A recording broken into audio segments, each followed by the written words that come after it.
everyone, Pugowned again, and I'm back in this video with a Bernese mountain dog as requested by Caitlin. I'm so sorry it's taking me so long to get to the requests, but I have so many that I'm slowly trying to knock them out of the way. As I sort of browse over at the list, I'm like, oh, okay, I'll do that one today. So I will get there, it's just a bit slow, I do apologise. So I started as always in Cass with the Bernese that they had there. I stripped him back, started to model, and then started to lay down the paints, trying to map out his general look. And they do have this beautiful, thick, glossy coat, which, if you notice, I try to avoid black or white dogs because it's really quite difficult to get the detail onto the fur.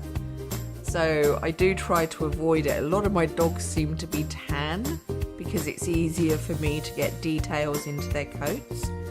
So with this one, it was lots of using different transparencies, different brushes, just trying to add in slight details and making sure that he doesn't shine when he's played, because overlaying some of the transparencies give them this really shiny coating game, which doesn't look very nice.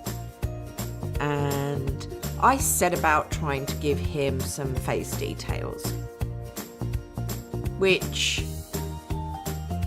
is, yeah, it was okay with him, but I was trying to get his shape right, so he kept changing throughout because his nose didn't look right or his head looked too boxy and his eyes were too big, then they were too small.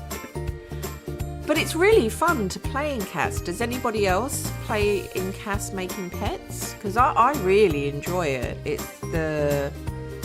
one of the reasons I started playing The Sims again, was as soon as they had the pets, cats and dogs come out, I was like, oh, I'll give it another go. And I was hooked. I was hooked.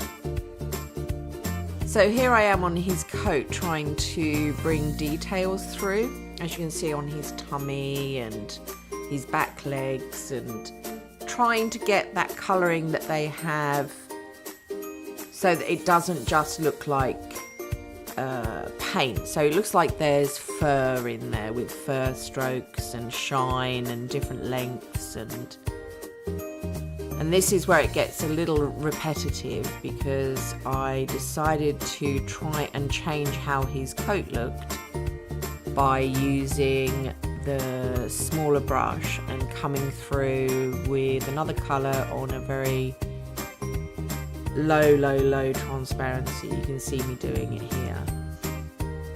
And it's just lots of dot work really, essentially, just laying down lots of it, trying to give his coat some life rather than that flatness that they get.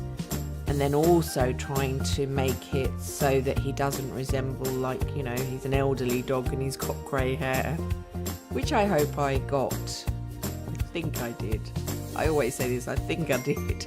I think I did. So this is him nearly all finished. And I think he's turned out quite Bernese-like. As much as I could get him. So, and this is what I started with. Here he is now. And this is him all done. And I called him Bear because he just looks like a big bear. I think he looks really sweet.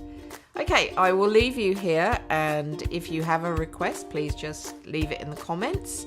And if you've made it this far and you enjoyed the video, please give it a thumbs up and don't forget to subscribe. Thank you so much for watching. Thank you, and I will be back very soon with another video. Thank you. Bye-bye. Bye. Bye.